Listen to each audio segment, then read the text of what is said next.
রাধে রাধে। মানুষ পরিচালিত হয় সত্য, রজ, তম এই তিনটি গুণ দ্বারা। তমগুণ হচ্ছে থার্ড ক্লাস মার্কা একটা গুণ। এই গুণের জন্মই হচ্ছে অজ্ঞান থেকে। তমতু অজ্ঞান জং বৃদ্ধি।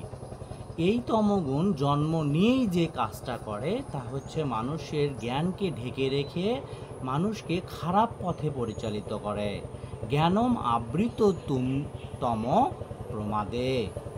কারো মধ্যে তমগুণের লক্ষণ যদি খুব বেশি পরিমাণ হয় তাহলে কর্তব্যে অবহেলা, উদ্যমে আলস্য, অসাবধানতা ও ভ্রম এই সকল লক্ষণ জন্মায়। আর জঘন্য কর্মের বশে তাকে নরকগামী হতে হয়। জঘন্য গুণবৃত্তিস্থ অধগচ্ছন্তি তামসা। আর মৃত্যুকালে যদি তাদের মধ্যে এই গুণগুলো থাকে তাহলে অবশ্যই তাকে পশু পক্ষীদের কুলে জন্ম নিতে হয়।